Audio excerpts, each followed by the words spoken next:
சிந்து பைரவி சீரியல்ல மகா சிந்துவை நான் வீட்டுக்குள்ள விட மாட்டேன், அப்படியே இவ வீட்டுக்குள்ள வந்தா நான் வீட்டை விட்டு வெளியில போயிடுவேன் அப்படின்னு சொன்னதுனால இப்ப சிந்து நாளைக்கே நான் டாக்டரை வெளியில கொண்டு வரேன் அப்படின்னு சிந்து சொல்ல, அப்படி ஒருவேளை நாளைக்கே நீ சிவாவை வெளியில கொண்டு வரல அப்படின்னா பர்மனண்டா நீ சிவாவை பிரிஞ்சு போயிடணும் அப்படின்னு சொல்லிட்டு போயிடுறாங்க. இதுக்கப்புறம் எதா இருந்தாலும் நான் பார்த்துக்கிறேன் அப்படிங்கிற மாதிரி சிந்துவும் சொல்லிடுறாங்க. இப்போ மறுநாள் காலையில் வந்து பார்த்தீங்கன்னா சிவாவை கோர்ட்டுக்கு அழைச்சிக்கிட்டு வராங்க. எல்லாருமே கோர்ட்டில் ரெடியாக இருக்கிறாங்க. அங்கே இந்த ஸ்னேகாவோட அப்பாவும் வராங்க.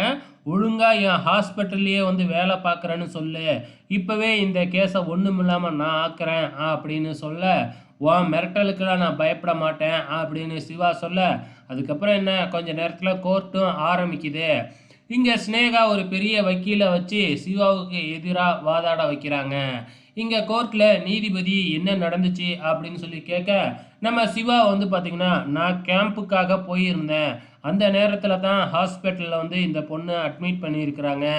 ஸோ சிவியராக வந்து டெலிவரி பெயின் எடுத்ததுனால வெளியில் எங்கேயுமே கொண்டு போக முடியல, அதனால் உயிருக்கே ஆபத்து.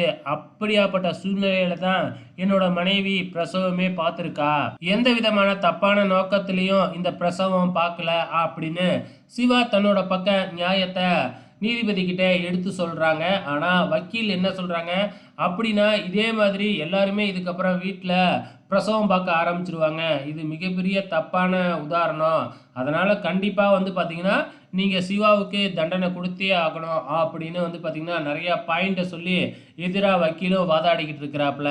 இப்போ ஜட்ஜம்மா எல்லாத்தோட வாதத்தையும் கேட்டுட்டு சிவாவை 15 நாள் ரிமாண்ட் பண்ணணும், அது மட்டும் இல்லை சிவாவோட ஹாஸ்பிட்டலை மறு ஆய்வு பண்ணணும் அப்படிங்கிற மாதிரி தீர்ப்பு சொல்ல போகிறாங்க.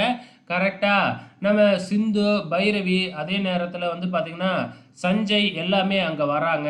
ஸோ அவங்க வர்றவங்க வந்து பார்த்திங்கன்னா பாட்டியோடு வராங்க.